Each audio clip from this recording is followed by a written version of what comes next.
Gedenya kita tuntut lagi, kamu nih pekerjaan nggak pernah selesai-selesai, nggak beres-beres setengah-setengah. Nah dari kecil diajarinnya setengah-setengah, sekarang ayo cepetan taruh gelas di tempat di dapur, misalnya gitu. Padahal dia lagi menyelesaikan pekerjaan. Memang anak kecil kita udah tahu tadi otaknya, kerjaannya bermain. Baik laki-laki maupun perempuan, apalagi anak laki-laki. Jadi sekali lagi fahamilah, dia lagi loading, dia lagi mencerna. Ya sudah, waktu lagi mencerna itu kita ulang-ulang Ali Imran 159. Jadikan itu auto teknik sebagai parenting skill. Karena kalau terlalu banyak bingung ibu-ibu, apa ya, akhirnya nggak ngapa-ngapain, teriak lagi.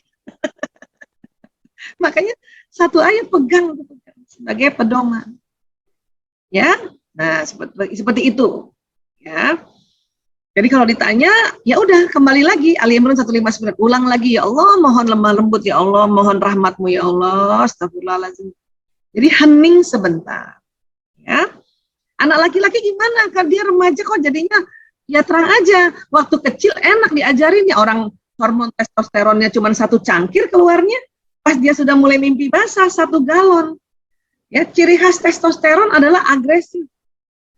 Ciri khas testosteron adalah dia menjaga keamanan dirinya. Jadi kalau dia didesak terus oleh gurunya ke oleh ibunya, dia menjaga keamanan, itu anak laki-laki.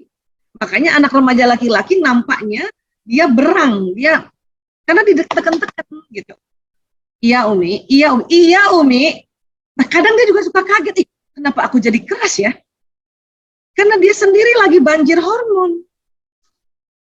Makanya hindari bicara atau melabel gini, waktu kecil kok dia enak ya, sekarang nggak enak, itu yang mulai dirubah. Waktu kecil enak, sudah remaja lebih enak lagi.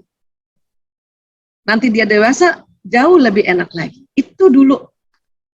Karena kadang-kadang label kita itu yang memberatkan kita. Makanya kita jadi merasa, percuma pakai cara-cara parenting. Ya, makanya setting itu, mind setting itu dirubah. Anak-anak enak, cuman kita harus tahu ya bagaimana cara mensikapi di usia-usianya. Sama seperti tadi, misalnya kalau punya anak perempuan yang sudah mens, para bunda, pantang nasihati anak perempuan saat mau mens atau mens hari pertama sampai hari kelima. Ingat baik-baik itu. Itu udah ada risetnya. Kalau bunda mau nasihati, mau kasih masukan, ya harus tahu kira-kira anak ini lagi mau mens apa lagi mens. Kalau lagi mens udah jelas tuh, nggak usah kasih tahu. Tunda sampai kapan? Masa subur. Ini sering banget saya sosialisasi dan saya ulang-ulang supaya menjadi auto parenting juga berdasarkan fitrah. Fitrah apa? Fitrah perempuan yang sudah menstruasi. Kan gitu. Ya. Karena pada saat kita menstruasi itu kata Nabi, perempuan yang saat menstruasi itu sedang dihapus dosanya. Lagi kafarat.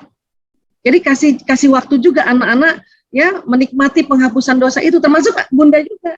Bunda kalau lagi mens bilang sama ayah, bilang sama Abi, Umi lagi mens, supaya Abi ngerti, oh iya, selain tidak berhubungan intim suami istri, Abi ngerti kalau yang biasanya Umi selalu senyum, ini agak manyun sedikit 5 hari pas mens. Suami saya kalau saya bilang, ayah Bu Isa mens, langsung dia, hah? Dia langsung bisik-bisik anak-anak, ibumu lagi mens, jangan bangunin singa tidur. Ya, padahal anak-anak saya juga paham bahwa saya hampir setiap hari belajar parenting. Tapi kalau lagi mens, keluar juga taringnya. Ya, nah itu harus dimaklumi. Ya udah istirahat. Nggak usah lagi kita ngegas pada saat lagi mens. Mumpung lagi mens, nggak sholat. Ya, saya harus selesaikan ini setrikaan semua. Lah, Allah aja suruh kita istirahat, nggak sholat. Ngapain kita juga ngegas untuk selesaikan pekerjaan rumah? Kan gitu. Allah aja suruh kita nggak sholat. Saking orang lagi mens itu adalah suatu sistem alamiah di mana rahim itu terkelupas, itu nggak main-main. Ya, kita hargai, ya sudah istirahat aja, leye-leye.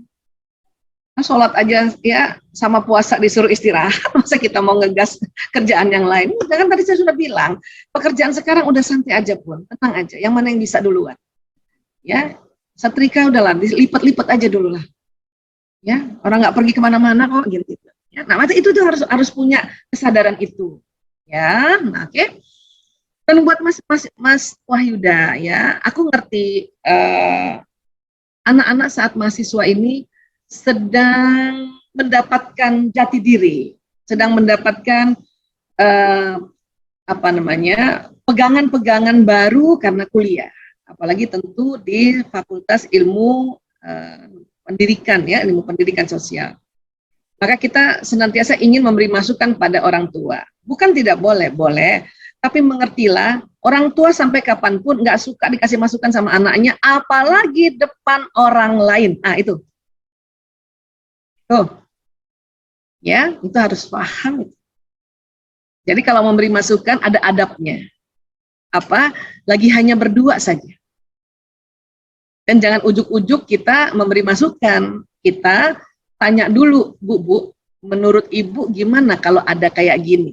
Karena orang tua senang dulu dikasih tanya pendapatnya.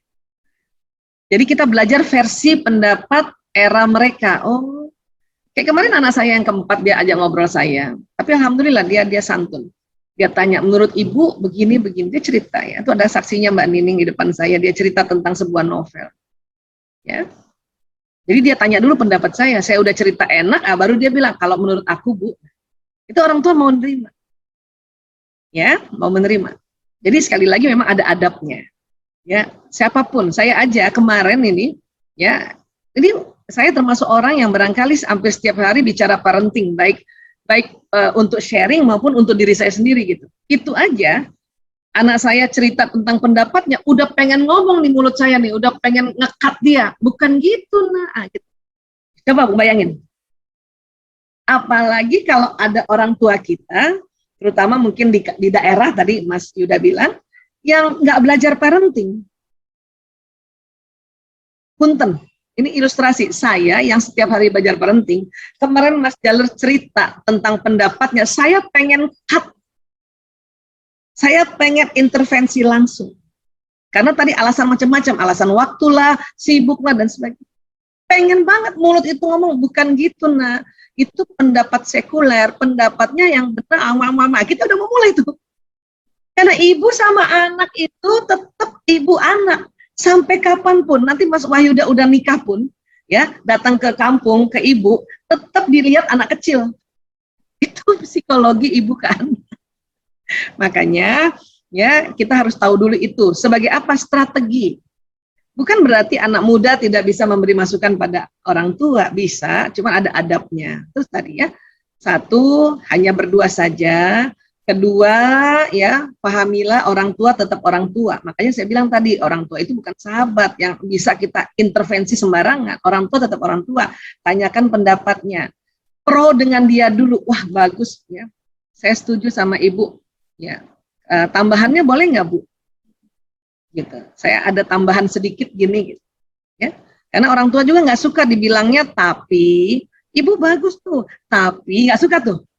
Nggak ada pakai tapi. Orang tua tetap orang tua. Ya. Nah, ketiga, ambil hatinya orang tua ini. Apa sih yang dia suka? Ya, mungkin kakak-kakak yang lain yang sudah kerja, ya, dengan uang gitu. Yang belum kerja ya jangan semuanya apa-apa dengan uang. Lihat, oh ibuku tuh suka banget kalau saya bawain misalnya gorengan aja misalnya gitu ya. Walaupun mungkin kolesterolnya udah naik gitu. Bawain juga gorengan. Atau oh kalau kita sama sekali nggak punya uang beliin gorengan waktu pulang kampung atau apa, oh ibu saya seneng banget kalau anaknya ikut bebenah-bebenah, ikut tuh kayak cuci piring dulu, hari pertama cuci piring dulu kalau pulang kampung, cuci piring, kasih lihat kita nyapu-nyapu dulu, biar diambil hatinya, ya. Apalagi kalau itu ibu, perempuan itu kan ada lagu ya, sentuhlah dia di hatinya, dia akan menjadi milikmu selamanya, kan gitu. Jadi cari tahu dulu apa kebiasaan atau kesenangan orang tua kita. Karena saya juga mengerti, para mahasiswa ini kan selalu ingin memberitahu, udah benar, cuman yang perlu ditambah adalah belajar tata caranya atau adabnya. Agar orang tua ya sudah mau menerima, oh kayak gini.